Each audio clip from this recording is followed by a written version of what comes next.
Great. I'm Amy Gillentine. I'm the publisher and executive editor of the publishing house here. Brian, why don't you introduce yourself? Brian Grossman, editor-in-chief of the Colorado Springs Independent, the Business Journal, and the Military Newspaper Group. Glenn? Helen? Helen? Is Glenn there?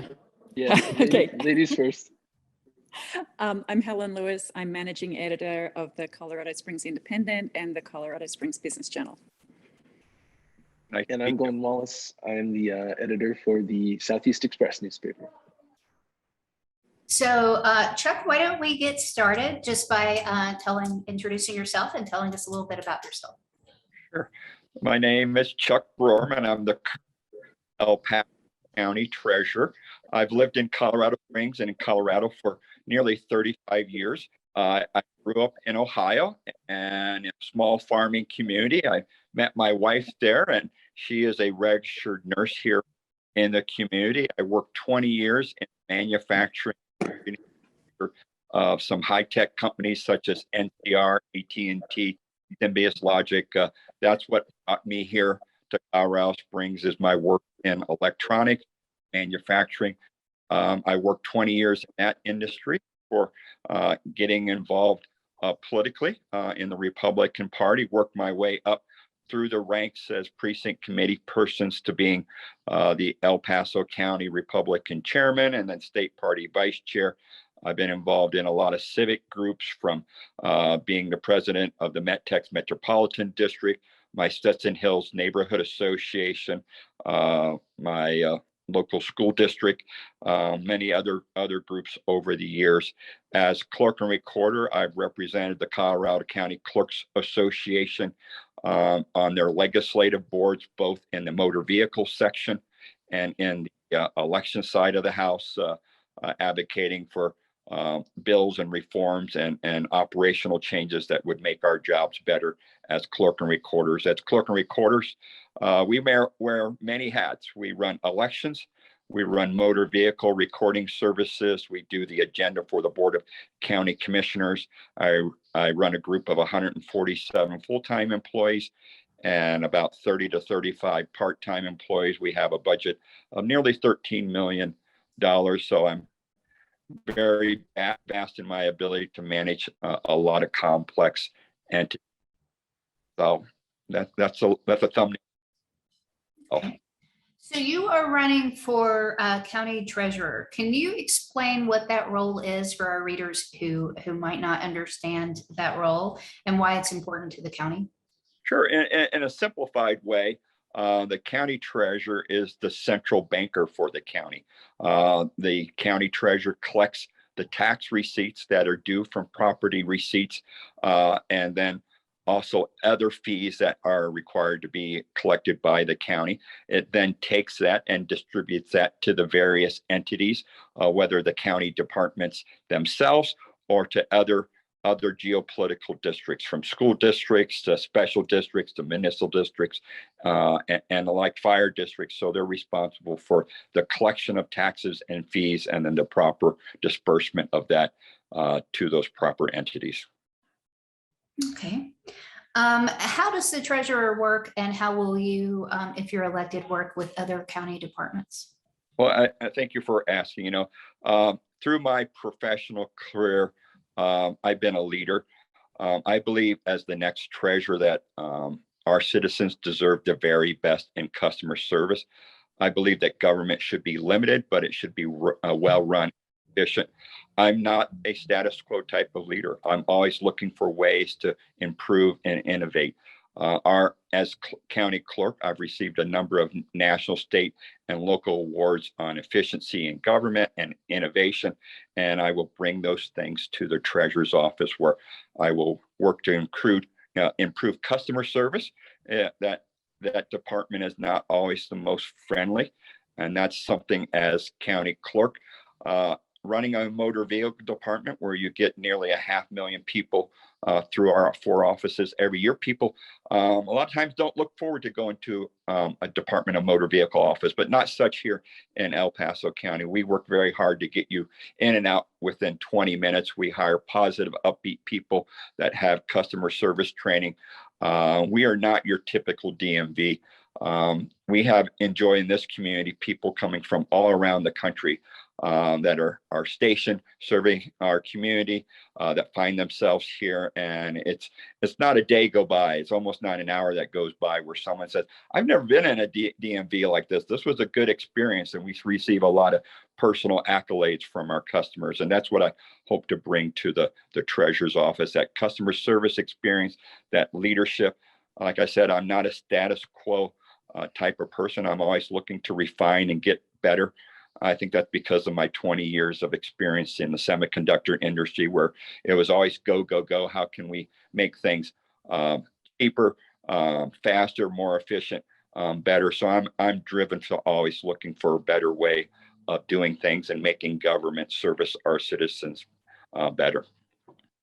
So can you talk about some of the innovations you would bring to the treasurer's office? Yeah, thank you very much. That's a good question. So currently, Treasurer's office is running on a 30+ year IT infrastructure. That's acceptable this day and age. It really needs to be upgraded to modern standards. Having worked in the semiconductor industry, I've used to working on many different platforms. As the clerk and recorder, we modernized our recording system for the recording of deeds and liens. We modernized our election management system. It was about a 14-year-old system, and we introduced that as a few years ago. So we shepherded that successfully. And then 2017 and 18, when the Colorado Department of Revenue introduced a new motor vehicle tax collection system, it had a lot of challenges. That had been preceded by a 30-year-old plus platform, and it wasn't working very well. And I was a strong advocate for our employees and the other county clerks that was not acceptable, the platform that the Colorado Department of Revenue put in place. And I think they heard me and they said, "All right, Chuck Broerman, if you think you can do better, can you help us assist in working through some of these technological and operational problems?" And I was a leader on the Drives Committee to help shepherd that over the next many months to take a system that was really kind of on ease and got it functioning the way it was, originally designed to be, a better system, a more efficient system. So I have a lot of leadership in able to introduce new technology, new ways, new business practices, and I believe I can serve in that role here in the treasurer's office.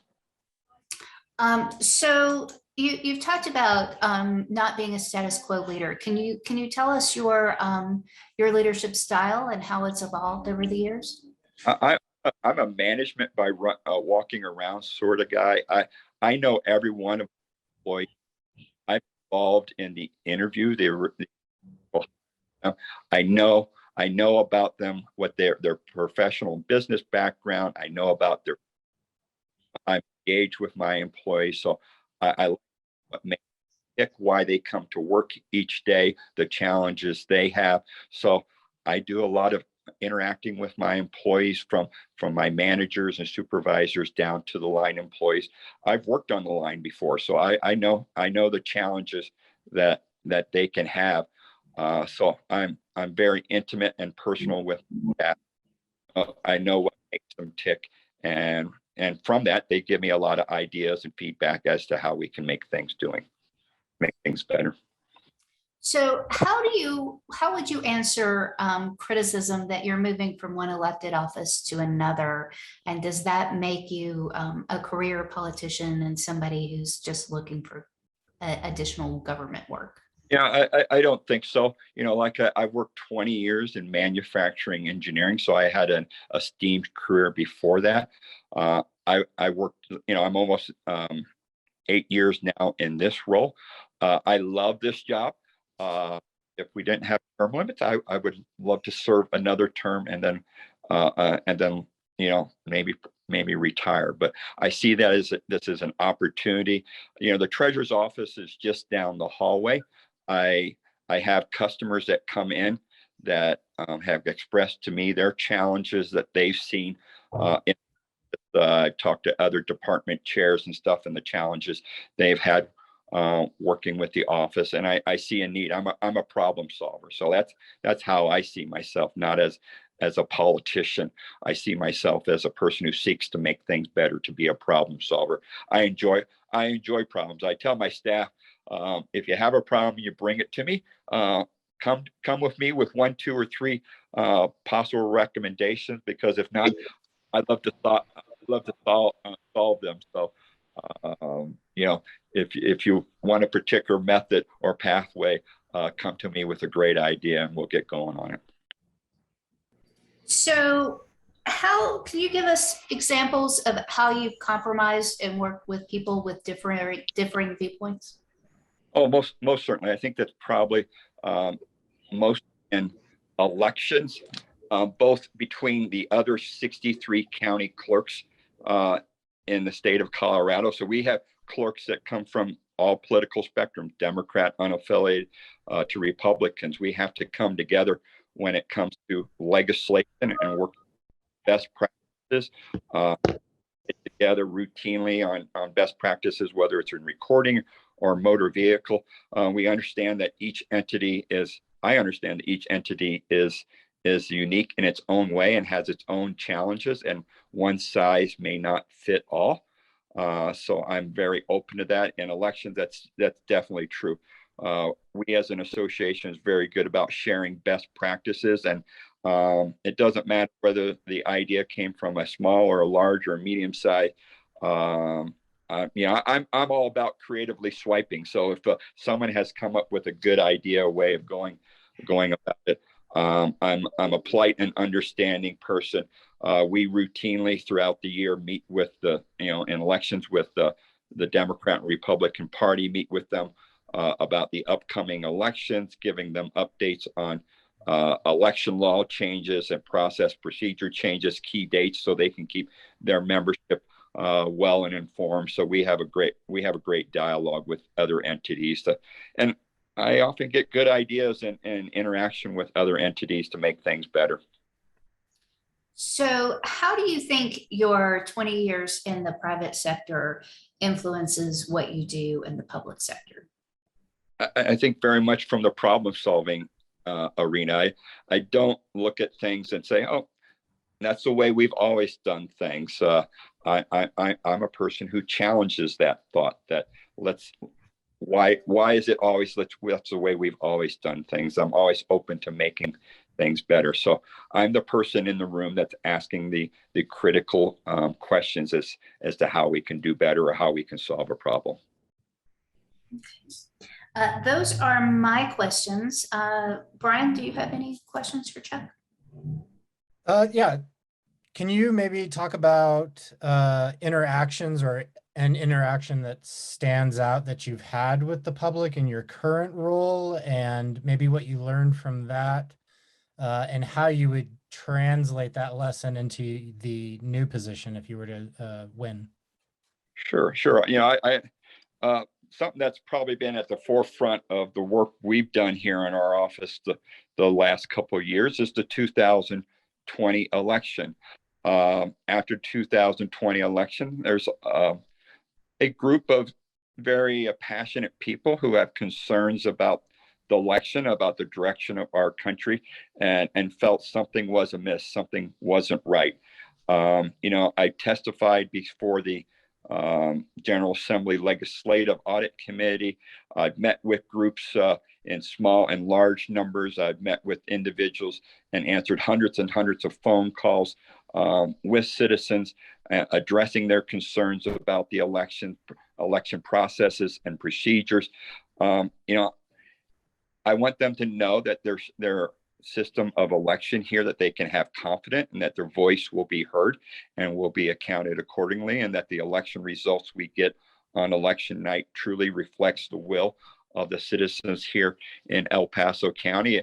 It bothers me and concerns me when people do not have that. So I've done the extra. I've reached out to people, both groups large and small, and try and educate them and allay those fears and concerns. I understand the passion they come from. Unfortunately, there's a lot of misinformation and disinformation that's out there, and that seems like it pops up every day. And that it's that challenge that our office has had to do to address to correct that information, get it out so people can feel confident in their processes, that it is, our elections truly are run by the people. We had, in our presidential election, 688 election judges. In this upcoming primary, we'll have about 240, 250 Republicans, unaffiliated, Democrats, minor party election judges, all coming together to make sure our election process is transparent, fair, and accurate. And I work hard to communicate that with people, that they can have that confidence. So that has formed me and helped me to understand that people come with different perspectives and understanding, and I need to meet them and do the best I can to get that information out to them. Thanks. That's all I had. Lynn, do you have any questions? What is one thing you would want the general public to know about what the treasurer does and why it's an important position? Well, it is an important function because it is the lifeblood of very important departments and agencies. It's the funds that we collect that allow for streets. It's the funds that we collect that provides education for our children, public services, public health. While government should be limited in its scope and nature, there are essential functions that need to be funded, and the properly collection of those fees and taxes, and then the distribution out to those entities to provide those services to the citizens here and throughout the state for those funds that are collected here and remitted to the state, that it is done in an efficient, effective way, a way that is transparent, so that people can go about enjoying their rights and their liberties, and what brings us all here in this wonderful place at the foot of Pikes Peak. Helen. Not mute. Everything I had has been covered. Thanks.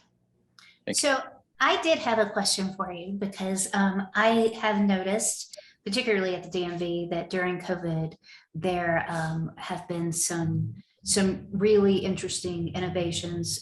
For instance, you can go to a kiosk now anytime and renew your license plates and things like that.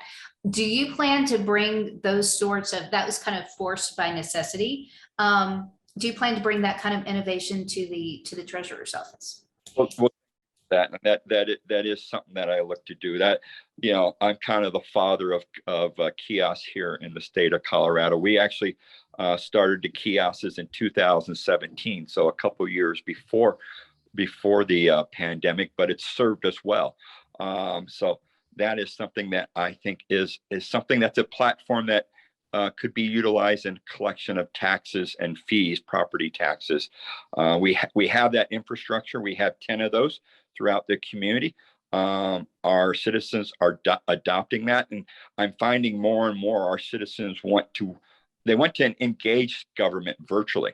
They don't want to have to take time off work to travel to a brick and mortar type building. We have Saturday office hours in our motor vehicle department. We're the only place that does that in the state. During the pandemic, we had online services, but it was something that we greatly promoted. About 100,000 people use that kiosk. I will share a story with you. My wife is a nurse, and a doctor once said to my wife and said, "Hey, the second most important thing your husband ever did is introducing those kiosks. I love the ability that I can do that. And the most important thing was marrying you, but introducing those kiosks is a close second to that. That's something I'm very proud of that we've able to do. And what that in turn does is it reduces the need for people to come into our office that have more complex transactions, the titling transactions, where you do have to physically be there. But we are working on ways that with driver's license and those that someday that we can get there. And I'm happy to be able to have put that platform. But I do think that is something that is definitely something that can be adopted in the treasurer's office, that and customer service. We upgraded our phone bank, out of necessity, because also more and more people were wanting to try and do that transaction over the phone or get important information. We improve that platform. The Treasurer's Phone Bank is a little difficult to navigate, and I think that can be the backbone of improvement in the Treasurer's office. Also, payment options. I know we're required to pay taxes by the last date in April, or our citizens can make their payment in 2 installments, one at the end of February and the other one at the middle of June. I think there's things we can do there, like the assessor issues the tax warrants to the treasurer's office shortly before the holidays, before the Christmas holidays. I would look to, rather than currently in the treasurer's office, mailing those out at the end of January, and then you have 30 days if you want to make a full payment. That's a short period of time, and for most people who get paid bi-weekly, that's just two payments, two paychecks to prepare to pay for that if you're not in an escrow situation with your bank or your lien holder. If we can work hard during the end of the year and get those tax statements out the very first couple of days of January, for most citizens who get paid every 2 weeks, you have the middle of January paycheck, the end of January. You could have 2 additional opportunities to save that money and kind of spread that around. So I think as treasurer, I think my role is to make things easier for citizens that their interface with the treasurer's office. I think ways like that. I think another thing I can do is, I have a public persona.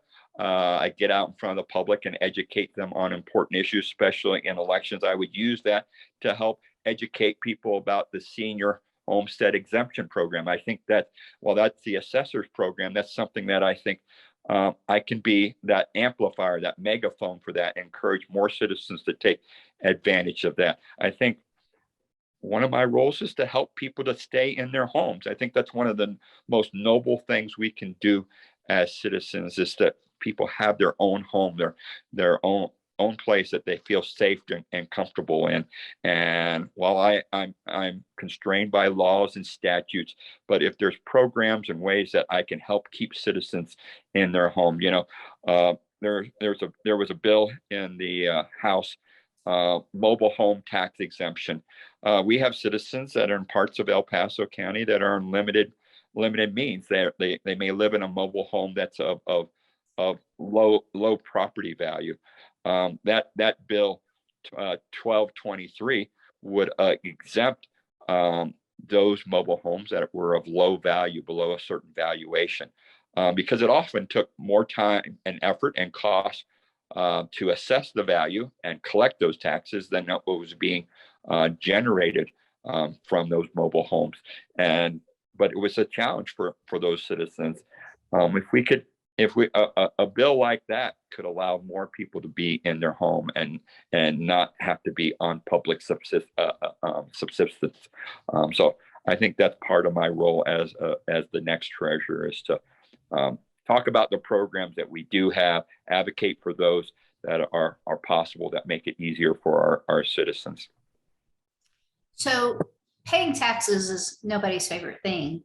How would you, as treasurer, address the obvious displeasure that a lot of people have with tax rates they see as too high, or are not wanting to be paid at all? We are, of course, the birthplace of Tabor. So how as treasurer would you address those complaints?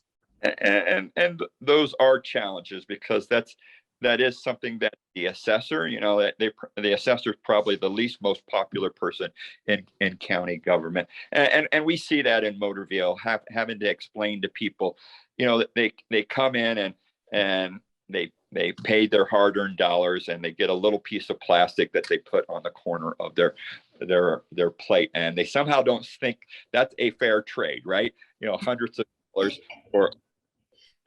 and that's how you go. That's how you explain things, and explaining the significance of, like I did earlier, that the collection of those, that in El Paso County, we're one of the lowest as far as taxes support that we have a county government. If you look along the Front Range, we're the lowest there as far as collection. So you get your best bang for your buck here in El Paso County, and why you don't want to part with that. We do work very hard to be dutiful and efficient in that collection, and that it does go to, and it's the education of those citizens, what that goes to, those taxes that we collect may go to you may be on the Eastern Plains, it may be Elbert Fire Department, which is a volunteer fire department, and that $157 they get a month from what's collected here, and it's remitted to them each month. That's not a lot of money, but that keeps the lights on and heats the building and does some maintenance on those fire trucks that are essential, that when you make that phone call for help, that they're there. So I think it's in part educating the citizens where that tax dollar goes and how it is being used. Did anybody have anything else? We appreciate your time so much, Chuck. Thank you. We will be putting these up on our website probably the first week of June, and then we will endorsements will come out mid-June. So we appreciate your time. Thank you so much. Much for your consideration and your time. I appreciate it. Have a great weekend. Bye-bye.